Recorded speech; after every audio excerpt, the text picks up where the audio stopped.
Como vocês estão? Bem? Bom, para iniciar uma ideia que tivemos a partir de um vídeo sobre higiene dos alimentos, nós vamos fazer vídeos curtos, né, com alguns assuntos que eu acho que pode ser do interesse de vocês, que vão ajudar a revisar, né, alguns conceitos que alguns já conhecem, ou até mesmo apresentar alguns conceitos para outros que não conhecem, né? Então, a ideia foi iniciar falando dos parâmetros intrínsecos e extrínsecos e de processamento que afetam o crescimento microbiano. E por que essa ideia? Porque quando a gente fala de doenças transmitidas por alimentos, né, saúde única, uma das coisas que a gente tem que pensar é no consumo, né, dos nossos alimentos e como o processamento pode interferir positivamente para ajudar na conservação e, obviamente, os cuidados, né, que nós temos que ter ao manipular esses alimentos. Então, a gente tem que, primeiro, relembrar, né, como os micro-organismos conseguem, né, sobreviver e se desenvolver nos alimentos a ponto de causar doenças. Então, do mesmo modo, né, que um alimento ele é um nutriente, né, nos dá energia para o ser humano ou para os animais sobreviverem, também é um substrato para o crescimento de micro-organismos. E a gente vai ver o porquê disso mais à frente. Esses micro-organismos, né, podem tanto causar a deterioração desses alimentos, ou ainda causar infecções e intoxicações alimentares. Claro que a gente também tem que lembrar daqueles micro-organismos que são benéficos, né, que são utilizados aí no processamento de vários alimentos. Então, temos aí os patogênicos, aqueles micro-organismos que vão causar doenças, né? Os deteriorantes, que geralmente alteram os alimentos, pode ser odores, colorações, sabor também pode, né, influenciar nos caracteres sensoriais aí dos alimentos.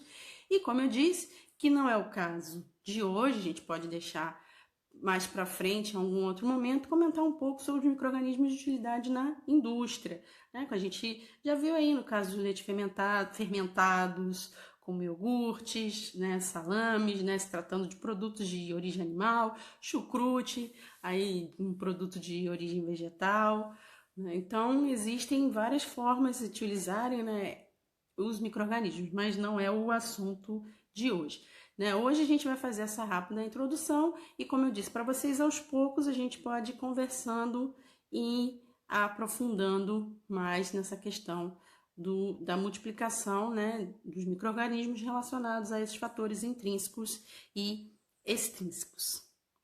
Então, em relação aos micro-organismos patogênicos, né, relacionados a alimentos, os mais importantes, né, os que causam aí mais doenças em seres humanos, né, são as bactérias, embora existam protozoários, vírus, né, que outros micro-organismos que causam doenças transmitidas por alimentos e até toxinas de origem química, mas quando se trata de estatística, as bactérias, né, são os principais micro-organismos, né, lembrando também dos fungos, né, que estão relacionados à produção de micotoxinas, mas dentre essas bactérias patogênicas, né, acho que algumas das mais conhecidas a gente citou aqui, como a salmonela, o Clostridium botulino, a Escherichia coli 157H7, Campylobacter, aqui só o gênero, né, Staphylococcus aureus, Listeria monocytogenes, Vibrio cholera e Yersinia enterocolítica. Aqui são alguns exemplos que nós vemos de micro-organismos que são capazes de causar doenças ou enfermidades, né, em seres humanos. Né? Claro que também pode causar em animais, mas o fator principal da nossa conversa aqui é o que pode acarretar em seres humanos. Né? Dentre os micro-organismos deteriorantes, até coloquei aí como exemplo, né, um peixe em processo de deterioração, para a gente lembrar exatamente que a maior parte, né, desses micro-organismos eles não vão causar doenças em seres humanos, embora existam micro-organismos sabidamente que são deteriorantes, que também poderiam causar doença, mas vamos assim, de forma geral, pensar que os micro-organismos deteriorantes eles vão causar alterações dos alimentos a tal ponto, né, que ele não terá condições de ser consumido, não só pelo aspecto repugnante, mas às vezes porque ali naquele alimento também poderão estar presentes micro-organismos patogênicos, né, inclusive, né, em casos de sinergismo e tal. Então, citei aqui alguns exemplos de micro-organismos, bactérias principalmente, aí, né, no caso do pescado, a Morganella morgani, né, que está muito relacionada, inclusive, à produção de histamina, né, que, né, derivada aí da histidina e causa, né, esse processo de intoxicação em alguns indivíduos que não têm como degradar a histamina no organismo. Né? Temos aí a Moraxella, Chavanella putrefensis, o próprio nome já indica, né? Photobacterium fosforum, Pseudomonas, Aeromonas, né? Inclusive Aeromonas, algumas espécies, já foi detectado que além de causar doenças em pescado, já se descobriu que causa doença também em seres humanos, né? Então, seriam aí organismos que, né, estão emergindo como causadores de patologias, mas aqui eu estou colocando mais no contexto mesmo de bactérias, né, deteriorantes. No caso do leite, né, temos aquelas bactérias psicotróficas como Pseudomonas, Acinetobacter, Flavobacter, Aerobacter, Ocalígenes, Bacillus, Atrobacter. Os termodúricos, quer dizer, são micro-organismos que resistem ao tratamento térmico e podem provocar alterações no leite enquanto ele estiver estocado, como o micobactério, micrococcus, os esporos de bacilos, os esporos de Clostridium, né? Então, tem que se pensar muito na qualidade da matéria-prima para justamente evitar o desenvolvimento, a multiplicação desses micro-organismos no pós-processamento. Muita gente acha que realizar um processamento, o tratamento térmico seria suficiente. Então, quando a gente já começa a observar esses micro-organismos termodúricos, a gente sabe que não é bem assim.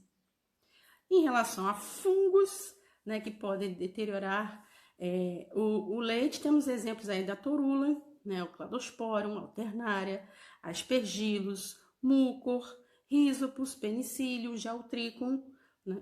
Inclusive, alguns desses micro-organismos são utilizados, né, para produzir o chamado coalho, né, que é utilizado para a produção de queijo, né, a partir desse conhecimento, né, porque alguns produzem proteases que não são tão específicas, né, quanto as proteases de origem animal, mas muitos desses produtos utilizados para a produção de queijo possuem aí enzimas de origem fúngica.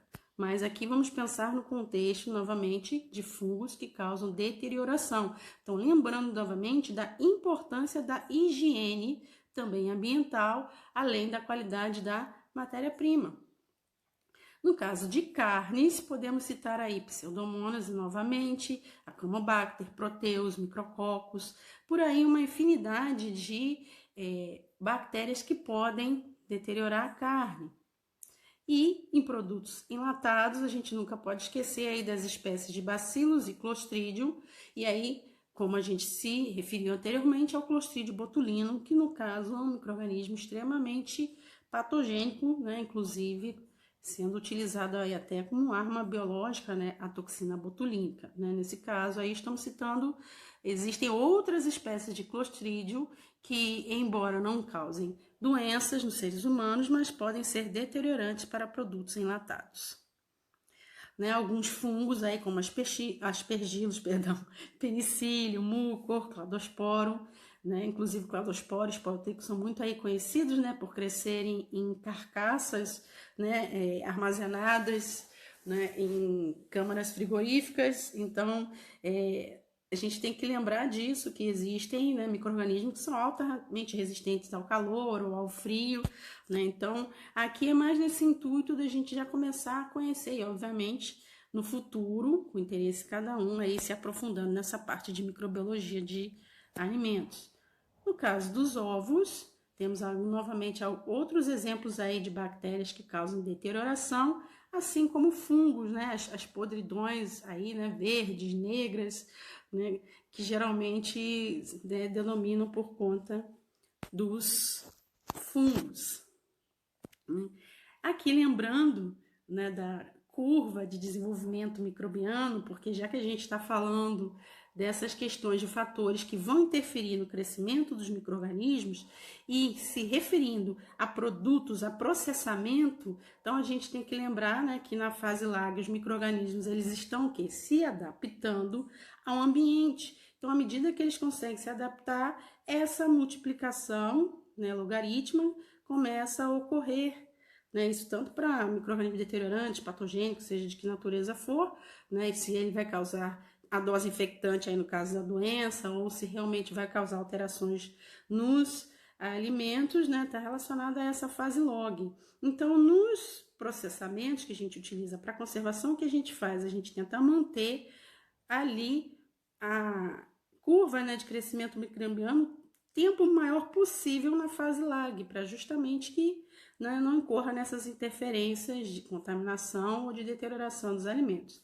Depois, os micro-organismos passam por essa fase estacionária, né, em que o número, né, de micro-organismos aí que estão em morte celular e multiplicação são equivalentes e, por fim, começa a ocorrer o declínio dessa multiplicação, né, dos micro-organismos. É só relembrando essa curva, né, que eu sei que vocês já viram várias vezes, né, mas só para lembrar essa importância que dentro do processamento, então, quando a gente coloca lá uma carcaça na câmara frigorífica, a gente quer fazer o quê? Evitar que ocorra essa multiplicação de micro-organismos, porque eles vão estar naquele estado de latência, né? Então, tentar prolongar, né, esse tempo de vida útil do alimento a partir desses conhecimentos.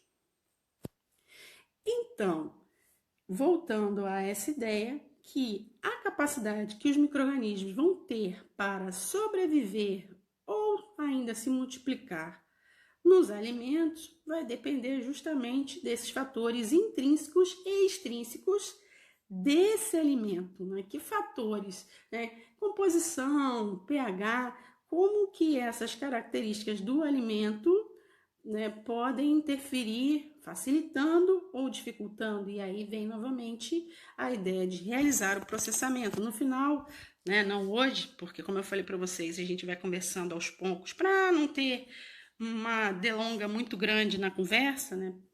Porque a ideia é deixar esses vídeos no Instagram. Então, a gente depois vai falar da teoria das barreiras. Não se esqueçam que a gente, tendo esse conhecimento prévio desses fatores que vão interferir na multiplicação dos micro-organismos, a gente consegue fazer o tratamento daquele alimento, seja utilizando um aditivo ou uma operação unitária, né, em relação a isso, que vai prolongar a vida útil desse alimento.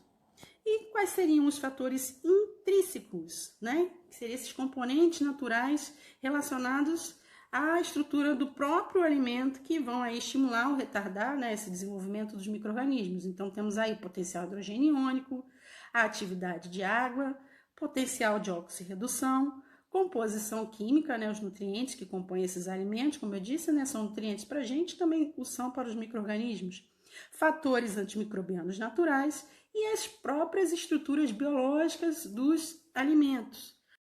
Como fatores extrínsecos, temos a temperatura, umidade relativa do ambiente, composição gasosa do ambiente e a presença e atividade, inclusive, de outros micro-organismos. Lembre aí do princípio, né, dos antibióticos, por exemplo, as bacteriocinas. Então, o que eu vou combinar com vocês, né? A gente fez essa introdução, né, falando, né, desses fatores intrínsecos e extrínsecos, né? E cada semana a gente pode conversar um pouco sobre cada fator desse, né? Como ele interfere, né, na multiplicação dos micro-organismos e como o processamento de alimentos pode interferir, né, nessa multiplicação e com isso aumentando a vida útil dos alimentos. Então, assim, por hoje eu agradeço a atenção de vocês e até a próxima. Tchau!